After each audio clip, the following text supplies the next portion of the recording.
나의 첫 열대어 키우기. 어떤 어종으로 선택하셨나요? 키우기도 쉬워야겠지만 우선은 이쁜 애들한테 더 눈이 가지 않으신가요?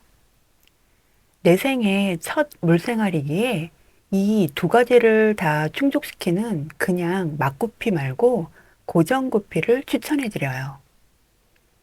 이쁜 애들을 데려온 만큼 건강하게 잘 키워야겠죠? 물고기를 키우면서 꼭 해줘야 하는 기본적이면서도 가장 중요한 이 세 가지를 제대로 잘 지키신다면 내 사랑스러운 구피가 건강하게 이쁨을 뽐내면서 쾌적한 환경에서 아주 잘 살 거예요. 질병에 걸리지 않는 건강한 구피를 키울 수 있는 세 가지는 바로 첫 번째, 먹이. 두 번째, 온도. 세 번째는 환수예요. 이렇게 보시면 정말 기본적인 별거 아닌 것 같은데 이 기본이 제대로 안 지켜지면 내 이쁜 구피가 병에 걸려 죽을 수도 있거든요. 어떻게 하면 이 기본을 잘 지킬 수 있는지 자세하게 설명할게요. 첫 번째로 먹이를 주는 방식이에요. 이렇게 조그만 애들한테 어느 정도의 먹이를 주는 게 좋을까요?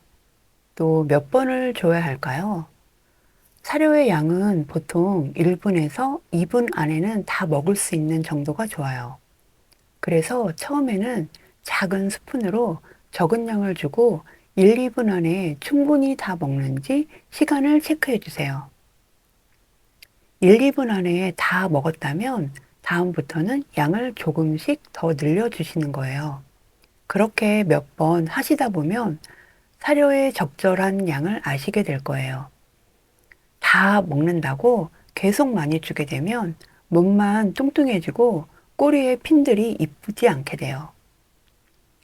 혹시나 먹이 경쟁에서 밀려나는 애들이 생기면 2분 안에 줄 사료의 양을 두세 번 정도로 나눠서 주세요. 힘 있는 애들이 제일 먼저 주는 먹이를 먹을 동안 두세 번째로 주는 사료를 경쟁에서 밀려나는 애들이 먹을 수가 있거든요. 그렇다고 텀을 너무 길게 하면 먹은 애가 또 먹을 수 있으니 잘 살펴가면서 주시면 돼요. 또 횟수는 하루 한 번에서 두 번 정도, 이왕이면 정해진 시간에 주시는 게 좋겠죠? 저는 처음엔 하루에 한 번만 주다가 우리 집 수조에 바로 적응하고 움직임이 좋아져서 아침, 저녁으로 두 번 줬어요. 뭐든 과하면 좋을 게 하나도 없는 것처럼 사료도 많이 주게 되면 다 먹지 않아 남아있는 사료가 여과기 사이에도 끼거나 바닥에서 부패하게 되고 많이 먹은 만큼 배설물이 많아지면서 암모니아가 발생하게 돼요. 이렇게 되면 물 비린내가 나게 되는 원인 중에 하나가 될 수 있고 제일 중요한 수질도 안 좋아지게 돼요. 주로 물이 깨진다는 표현을 많이 하죠.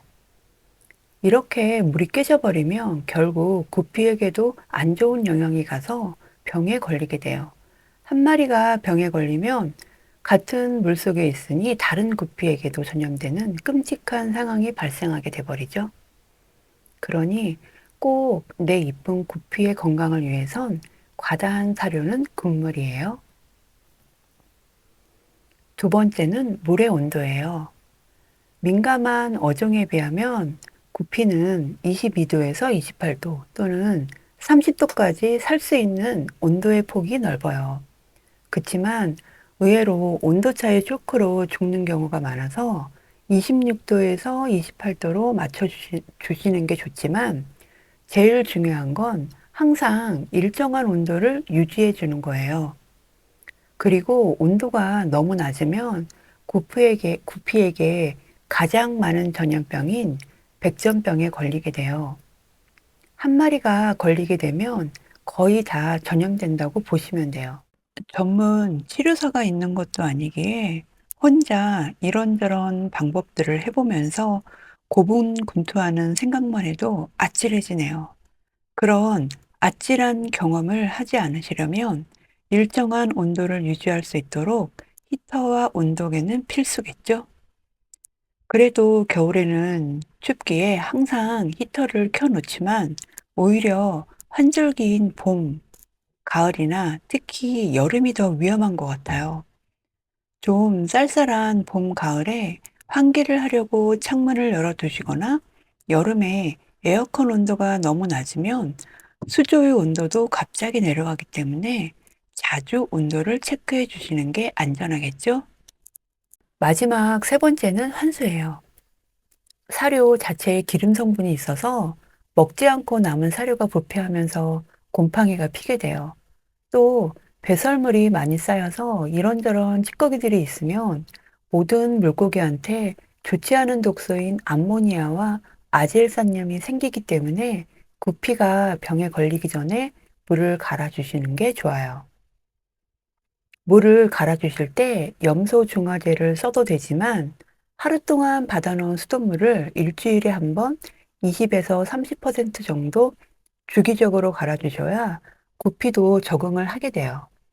환수할 때 스트레스를 받아서 꼬리 녹음 증상이나 갈라지는 경우가 생길 수 있으니까 일주일에 한 번 환수해 주는 게 적응이 되면 똥만 빼준다는 식으로 횟수를 점차적으로 줄이시면 돼요. 저희는 한 달에 한 번 환수를 해줬어요. 이때 갈아줄 물의 온도와 수조에 있는 물의 온도가 같아야 돼요. 그래야 쇼크살을 방지할 수가 있어요. 메인 수조에 넣을 히터와 갈아줄 물의 온도를 맞추기 위한 또 하나의 히터가 있으면 좋겠죠. 처음부터 많은 구피를 키우는 것보다 적은 수의 구피가 잘 적응하고 물도 좋게 잡혀지면 그때 차츰차츰 늘려가는 게 좋아요. 수조에 물고기와 여과기, 히터, 온도계 등 아주 기본적인 것만으로 하는 일명 탱크왕으로 시작해 주세요. 왜 탱크왕이라 하는지는 잘 모르겠지만요. 탱크왕이 물고기를 관찰하는 것도 먹이가 남은 것도 또는 배설물들이 바로 보여서 관리하기가 편하고 무엇보다 환수할 때가 제일 쉬워요. 이렇게 관리하는 게 능숙해지면 그때 이쁜 수초를 넣어주시거나 바닥재를 깔아주시는 것도 좋아요. 그렇다고 꼭 해야 좋다는 건 아니에요. 아무리 이뻐도 내가 관리하는 게 힘들어지면 안 되거든요. 살면서 싫어도 해야 하는 일들이 얼마나 많은데 내가 좋아해서 시작한 열대어 키우기까지 그렇게 되면 안 되잖아요.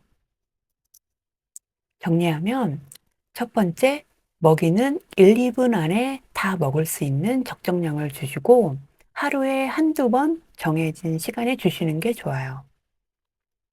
두 번째, 물의 온도가 낮으면 백전병에 걸릴 수 있기 때문에 구피가 살기 좋은 적절한 온도를 정하신 다음 그 온도를 항상 유지하시는 게 좋아요. 세 번째, 물에 이런저런 오염물이 생겨서 환수를 할 때 미리 받아놓은 온도를 맞춘 수돗물로 주기적으로 갈아주세요. 어떠신가요? 복잡하게 생각하면 한도 끝도 없겠지만 특별하게 해주는 것도 아닌 늘상 해줘야 하는 일들을 조금만 더 신경을 쓰신다면 내가 키우는 구피들이 쾌적한 환경에서 잘 먹고 잘 놀면서 건강하게 헤엄치는 모습을 보는 것만으로도 흐뭇한 미소가 지어지지 않을까요? 끝까지 시청해 주셔서 감사합니다. 구독과 좋아요까지 누르신다면 저도 미소가 떠나지 않을 것 같아요.